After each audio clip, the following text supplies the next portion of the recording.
So this is going to be my review of the Giant Stance. The Giant Stance 2 to be exact. I believe it is a 2023 model. So far, I've had it about a month. I haven't really had any major complaints about the bike. There's a few things that I've had kind of be an issue. The rear wheel, for instance, the tire on it came from the bike shop with, of course, a wobble in it. I thought it was the rim. It turned out not being the rim and ended up being the tire.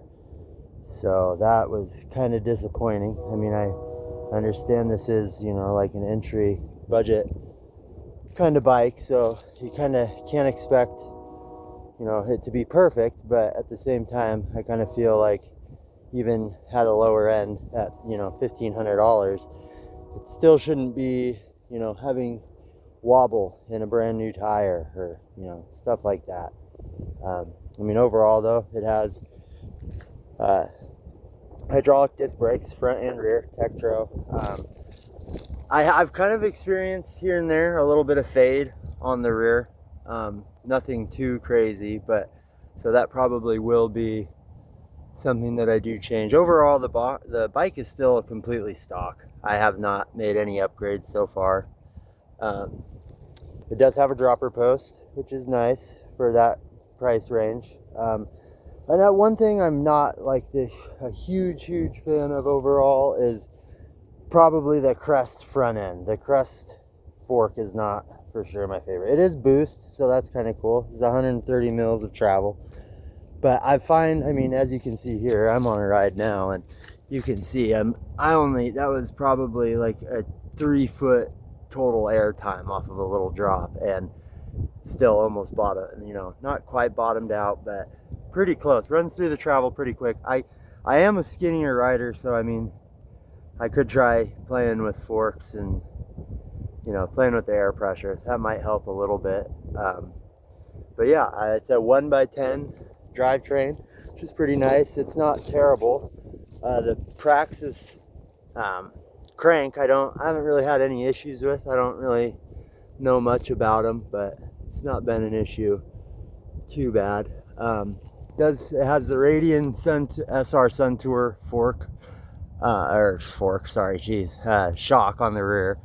It's not bad. I run through the travel. I honestly like it quite a bit. The only thing I could say I really wish more it had was that it had a lockout on it. Because when I lock the front out and I'm climbing, I really notice, it moving. But that also, I'm a smaller rider, so it was set up at the bike store. So I very well could add some more air in the rear shock, and it might, kind of stop that a little bit. But overall, it's not been a too terrible bike.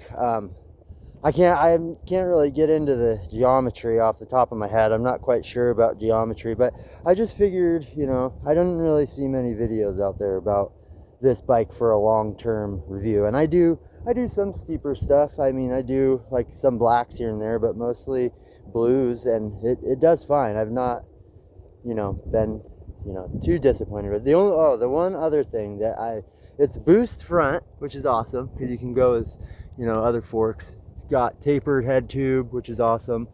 Obviously it's going to, but it's got a quick release on the rear. And now, like I said, this is a 2023 model. I do know that they have, I believe, a 25 model that is actually a through axle on the rear. I'm not sure on the size of the through axle for the 25, but overall, I think that would be okay. But I think they're like in the more like, they're more expensive than $1,400. So at that point, you could, if you really were going to go into the $2,000 range, you could just upgrade to a Trance, and that might be more. But I'm just getting back into it, so that's the main, kind of reason that I even got the lower end one.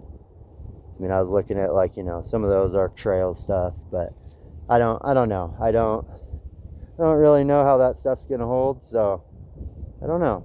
But overall, it's not bad at all. But yeah, this is just a little 1 month review, I guess.